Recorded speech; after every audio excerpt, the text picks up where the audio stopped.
বাংলাদেশের একজন বিশিষ্ট প্রাবন্ধিক, অনুবাদক, শিক্ষক, চিন্তাবিদ এবং বক্তা জনাব সলিমুল্লাহ খান। আমি শুরুতে সলিমুল্লাহ খান সম্পর্কে দুটো কথা বলে নিতে চাই, তার জীবন এবং তার কাজ বিষয়ে, পরে আমরা তার সঙ্গে আলোচনায় চলে যাব। সলিমুল্লাহ খান কক্সবাজারের মহেশখালী দ্বীপে জন্মেছিলেন 1958 সালে।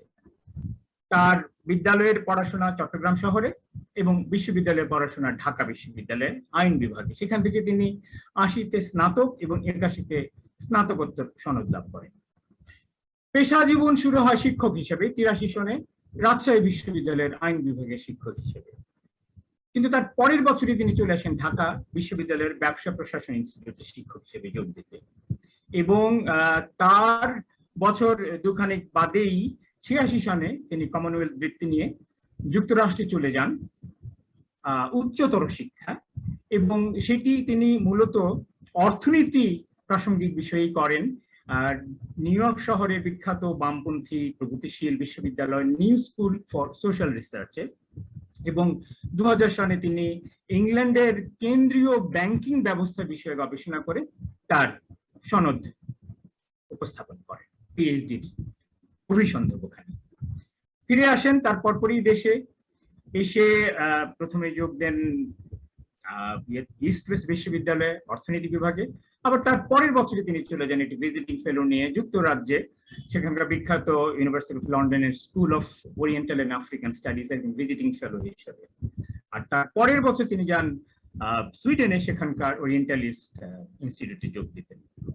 ফিরে এসে তিনি প্রথমে স্ট্যামফোর্ড, তারপর ইউনিভার্সিটি অফ ডেভেলপমেন্ট অল্টারনেটিভে শিক্ষকতা করেন কিছুদিন, এবং 2012 সাল থেকে অদ্যাবধি ইউল্যাব অর্থাৎ ইউনিভার্সিটি অফ লিবারাল আর্টস বাংলাদেশে যুক্ত আছেন শিক্ষক হিসেবে। এবং সেখানেই 2016 সালে তিনি নিজ হাতে একটি বিশেষ ইনস্টিটিউট প্রতিষ্ঠা করেছেন, সেন্টার ফর অ্যাডভান্স থিওরিজ নামে, এবং সেটি তিনি এখন পরিচালনা করছেন। তার গ্রন্থাগার হিসেবে আত্মপ্রকাশ 1981 সালে, কবি হিসেবে তার প্রথম গ্রন্থ একটি কবিতার গ্রন্থ এক আকাশের স্বপ্ন। কিন্তু তিনি তার সত্যিকার যে রাজনৈতিক সামাজিক ভাষ্য প্রাসঙ্গিক চিন্তামূলক লেখালেখি, তার সূত্রপাত হয় 83 সালে একটি প্রবন্ধ গ্রন্থ দিয়ে, বাংলাদেশ জাতীয় অবস্থার চালচিত্র। আর যুক্তরাষ্ট্রে থাকাকালীন তিনি মূলত অনুবাদই করেছেন, এবং সেখান থেকে 1998 সালে তার একটি অনুবাদ গ্রন্থ কবিতা বিষয়ক কবিতার অনুবাদ গ্রন্থ জার্মানির ডরোথে জুল্লের কবিতার অনুবাদ করেছিলেন, সেটি 1998 সালে প্রকাশিত হয়। দেশে ফেরার পর তাও প্রথম কাজ এটি অনুবাদই ছিল, প্ল্যাটো বা প্লাটনের রচনাবলী তিনি অনুবাদ করেছেন যৌথভাবে, এবং সেটি প্রকাশিত হয়। তারপর তার কাজ ফ্রয়েড পড়ার ভূমিকা, বিখ্যাত মনসমীক্ষক ফ্রয়েড পড়ার ভূমিকা নিয়ে একটি গ্রন্থ রচনা করেন। এরপর তিনি তার মৌলিক কাজে হাত দেন, এবং একে একে প্রায় নিয়মিত বিরতিতেই তিনি গ্রন্থ রচনা করেছেন, যেমন বেহাত বিপ্লব, তার গ্রন্থের মধ্যে আরো রয়েছে সত্য, সাদ্দাম, সাজেদৌলা, আমি, সেও, শাখা, রয়েছে আদম বোমা, স্বাধীনতা ব্যবসায়। এবং তার একটি গুরুত্বপূর্ণ অংশ তারই ভাবগুরু, তার দীক্ষাগুরু, বুদ্ধিবৃত্তি দীক্ষাগুরু মহাত্মা আহমদ সাফাকে নিয়ে কাজ করে। তিনি নিরন্তর তাকে নিয়ে মৌলিক কাজ, সংকলনের কাজ, সম্পাদনার কাজ করে গেছেন, এবং সে বিষয়ে তার উল্লেখযোগ্য গ্রন্থটি হচ্ছে আহমদ সাফা সঞ্জীবনী, যেটা মৌলিক গ্রন্থ। এছাড়া আহমদ সাফার স্বদেশ এবং গরিবের রবীন্দ্রনাথ নামে তার বিষয়ক দুটি সম্পাদিত গ্রন্থ, সংকলিত গ্রন্থ রয়েছে। এর মধ্যে তিনি একটি ইংরেজি গ্রন্থ রচনা করেছেন 2009 সালে, সেটি সংহতি থেকে প্রকাশিত হয়েছিল, silence on the crimes of power নাম দিয়ে। সর্বশেষ গ্রন্থ এবছর বেরিয়েছে, সেটি একটি কবিতার অনুবাদ, ফিনল্যান্ডের বিখ্যাত কবি পেন্টি সারিকোপস্কির কবিতার অনুবাদ উহারা বাতাসে। তিনি সম্পাদনা করেছেন একেবারে ছাত্র জীবন থেকেই, এবং তার একটি সম্পাদিত জার্নাল প্রাক্সিস জার্নাল এখনো বেশ আলোচিত বৌদ্ধিক সমাজে, এবং তখন ওই সময় বেশ সাড়াই ফেলেছিল, এবং রাষ্ট্রশক্তির রোশানেরও পড়েছিল তার কোন একটি সংখ্যা। তারপর তিনি করেছেন সাম্রাজ্যবাদ বোধিনী, সম্পাদনা করেছেন রাষ্ট্রসভা পত্রমালা, অর্থ ইত্যাদি নানাবিধ সাময়িক পত্র, জার্নাল এবং পত্রিকা তিনি সম্পাদনা করেছেন।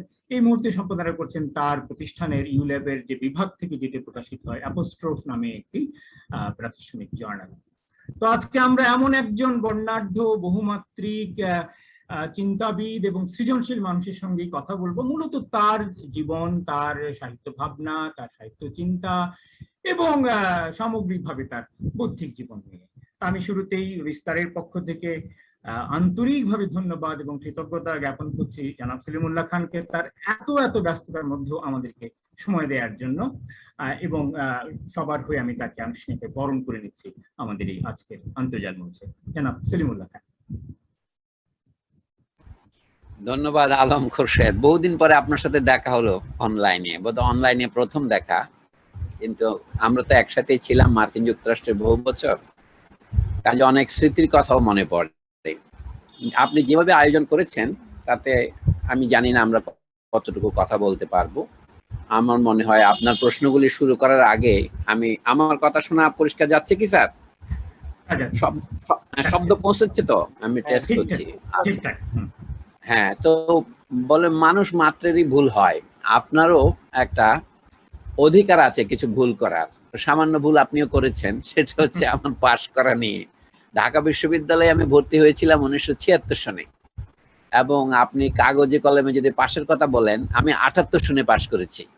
আপনি এটাকে 80-তে বা 81-তে নিয়ে গেছেন, 2 বছর আমাকে বড় করে দিয়েছেন। আসলে একটা কাগজই পেয়েছি আমি, ওই কাগজের ছিটে উত্তীর্ণ ছিল আর কি।